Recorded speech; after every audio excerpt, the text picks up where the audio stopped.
രാവിലെ 10 മണി കഴിഞ്ഞതോടെയാണ് അമ്പലവയൽ പ്രദേശത്ത് വലിയ തോതിൽ ഭൂമിക്കടിയിൽ നിന്ന് മുഴക്കം കേട്ടു എന്ന് നാട്ടുകാർ പറഞ്ഞത്. വീട്ടിലിരിക്കുന്നവർക്കാണ് അത് ആദ്യം കേട്ടത്. എന്തെങ്കിലും തിരക്കുള്ള പണികൾ ചെയ്യുന്നവർക്കായിരുന്നില്ല. പക്ഷേ ഈ മുഴക്കത്തിന് പിന്നാലെ ഒരു ചെറിയ വിധത്തിലുള്ള ഒരു പ്രകമ്പനം അനുഭവപ്പെട്ടു എന്നുകൂടി വന്നതോടെ ആളുകൾ പരിഭ്രാന്തരായി. വീട്ടിലായിരുന്നപ്പോൾ ഞാനിങ്ങനെ പുത്തുമലയിലെ ഈ ഫംഗ്ഷനും കാര്യങ്ങളൊക്കെ എന്താ ടി വിയിൽ ഇങ്ങനെ കണ്ടുകൊണ്ടിരിക്കുകയായിരുന്നു. അപ്പോൾ എന്താ പറയുക, അതിശക്തമായിട്ടൊരു ശബ്ദം, ഇടി പൊട്ടി. അതിൽ ഞാനൊരു ചാട്ടം ചാടി.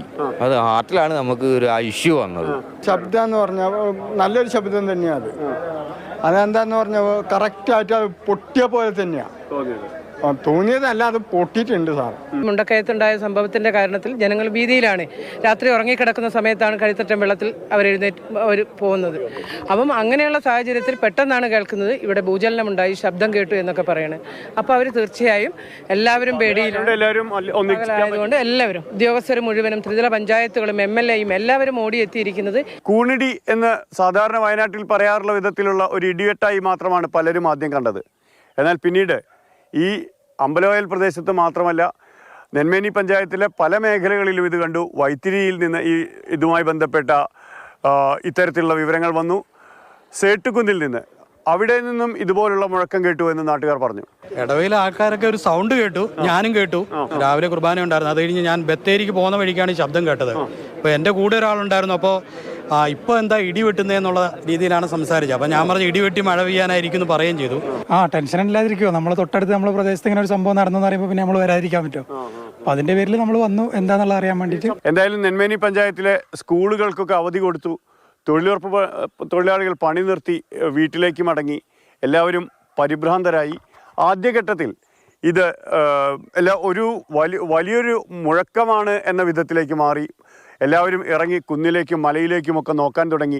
ഇത് ഇടിഞ്ഞു വീഴുകയാണോ? എന്തായാലും ചൂരൽമലയ്ക്ക് ശേഷം വലിയ തോതിലുള്ള പേടി നിലനിൽക്കുന്നുണ്ട്. അതിൻ്റെ തുടർച്ചയാണോ എന്നുള്ളൊരു സംശയവും ഉണ്ടായി. എന്നാൽ കുറച്ച് സമയം കഴിഞ്ഞതോടെ ഇതിൽ കാര്യമായി ഭയപ്പെടേണ്ട ഒന്നുമില്ല എന്ന് എല്ലാവർക്കും ബോധ്യപ്പെട്ടു. റവന്യൂ, ജിയോളജി അധികൃതരൊക്കെ വന്നു. ഏതെങ്കിലും വിധത്തിലുള്ള ഭൂകമ്പമൊന്നും ഉണ്ടായിട്ടില്ല എന്ന് ബോധ്യപ്പെട്ടു. അതോടെ കാര്യങ്ങൾക്ക് തെല്ല് ആശ്വാസം കിട്ടി. ഡിസാസ്റ്റർ മാനേജ്മെന്റും ജില്ലാ ഭരണകൂടവും ഒക്കെ ആശങ്കപ്പെടേണ്ടതില്ല എന്ന് അറിയിച്ചിട്ടുണ്ട്.